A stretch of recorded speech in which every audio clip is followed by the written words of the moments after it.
Because of Kerbin's oil crisis, most seafaring vessels had been refitted with rockets. This was because liquid hydrogen and liquid oxygen were the only fuels being mass-produced at the time. Because of this, however, the range of these vessels were very limited, and therefore, midway fuel stations had to be built in between different land masses in order for ships to travel globally. One of these stations, however, the Trinity Station, would become the largest and most wealthiest station in the world.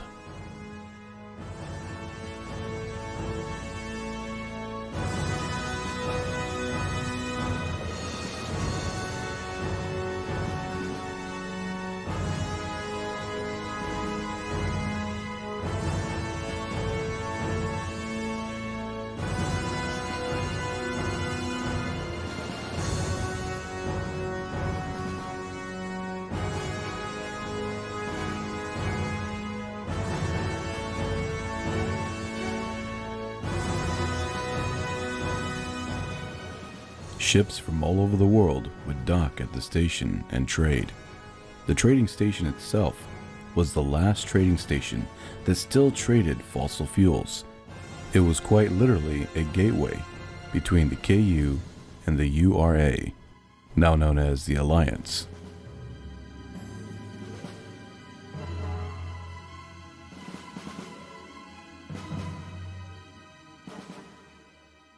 The Trinity Station itself was in neutral waters, in between the KU and the Alliance.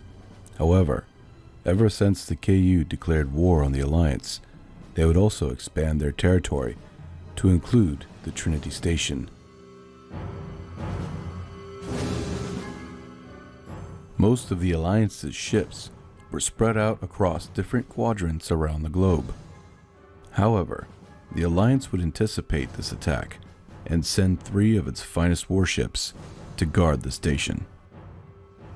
The Alliance Triton-class cruiser, equipped with long-range, high maneuverability missiles, a Whitley-class lifeboat, and the Interdrive. It was one of the Alliance's finest warships.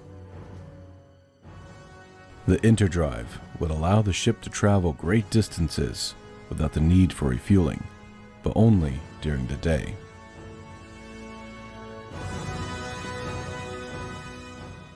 The KU would know about this flaw and would wait until nightfall before commencing the attack.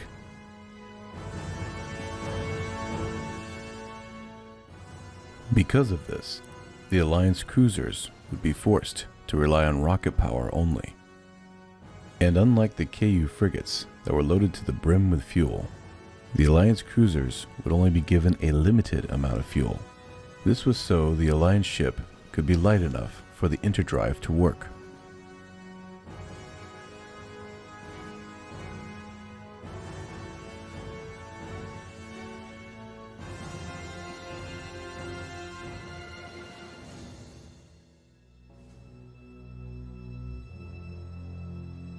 The stage was set. Nightfall was here, and the KU would make their move.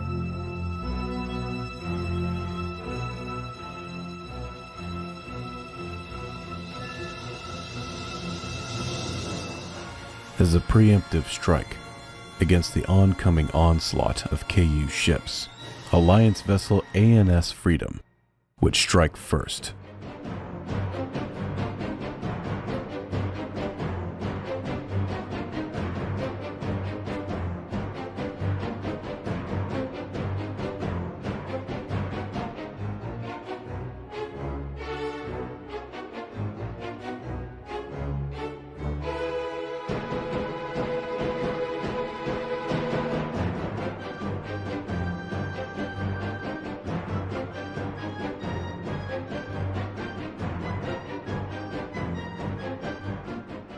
Direct hit.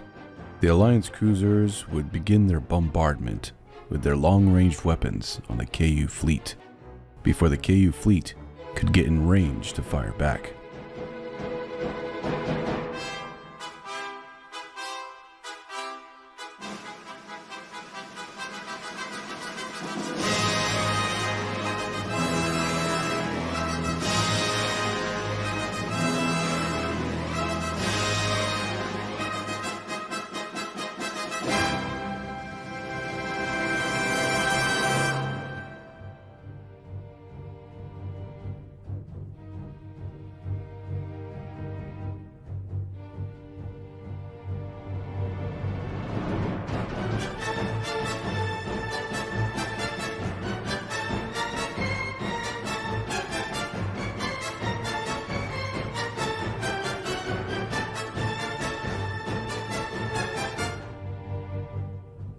The KU frigate had fired upon the Freedom before the Freedom could turn sideways, taking up a better position against incoming missiles.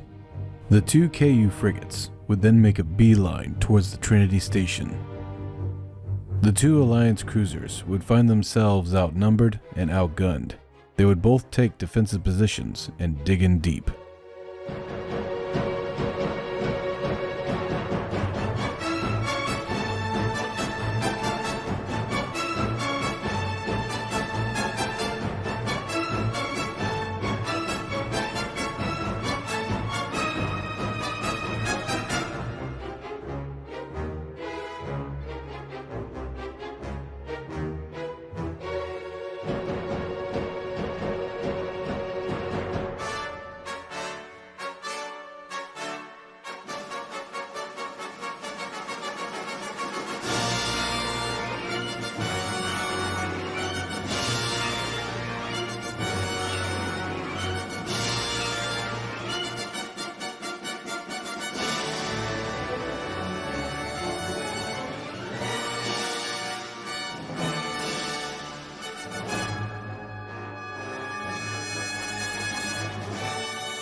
The KU frigates found themselves a little out of range and would proceed to move forward towards the Alliance cruisers.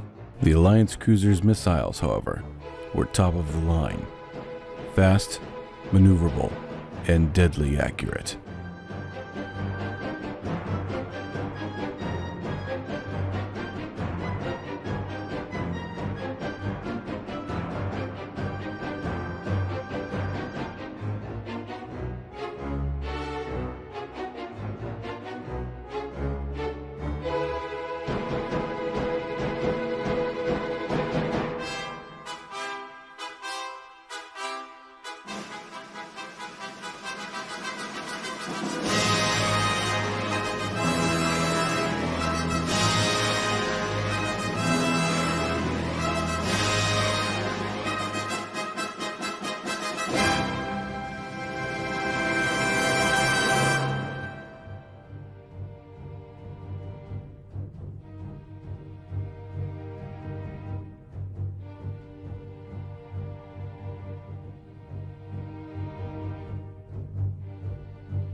It wasn't looking good for the Alliance. As the KU frigates drew closer, their weapon accuracy increased. Even though the Alliance ships had superior weapons, they would have to be resourceful if they were to win this fight.